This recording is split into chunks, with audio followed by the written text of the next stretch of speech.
Let's head to the voicemail of Truth and Reason. This one about that Browns defensive line. Hey guys, this is Dylan from Oregon. Seems like no matter how good of an edge rusher you have, a mobile quarterback can just kind of evade them if he wants to.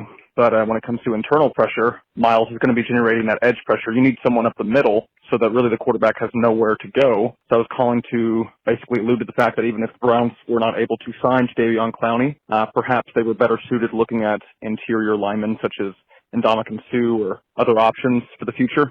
Because I feel like that would be a better dynamic duo tandem between Miles and some interior guy rather than Jadeveon. All right, thanks for the time. Have a good day. Bye. All right, as always, we appreciate all of the voicemails. Another guy that is available is Akiem Hicks, is listed as the #1 remaining available free agent on the market. So let me ask you this, Casey Kinnamon. Akiem Hicks or Ndamukong Suh? Who fits better? Who gives the Browns more if you're looking between those two with Clowney and Garrett?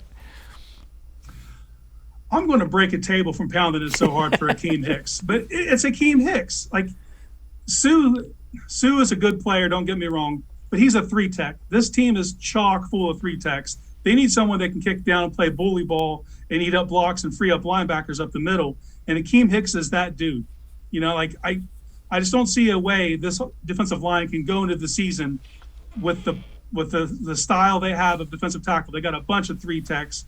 If you were to name starters today, Sheldon Day and pick a guy, you know, like I think Winfrey can definitely be a starter, but to ask him to do that from day one might be a little unfair. This team, if you were to rank defensive lines throughout the league, especially the interior of the Browns, I mean, they're probably bottom 5, to be honest. You're counting on a bunch of guys to just step up. And we don't know that they have that in them. Maybe behind the scenes they know, and they're banking on, you know, Togiai or Elliott or someone to be that guy. But on paper right now, they don't have it. I would go out and get Akiem Hicks in a heartbeat, and I would roll with that. The other thing about the defensive tackles, by and large, like Akiem Hicks, they don't get as much money as the edge rushers do because they don't put up the, you know, it is a blue collar, not a lot of glamour type of job.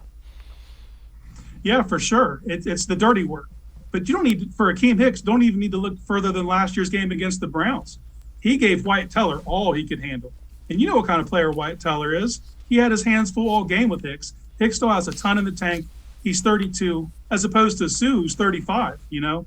So I think if they go after, I think Suh's more of a name. You know, I think you'd be paying more for an attitude than the actual player itself, and diversifying skill set that Hicks would bring to that defensive tackle room.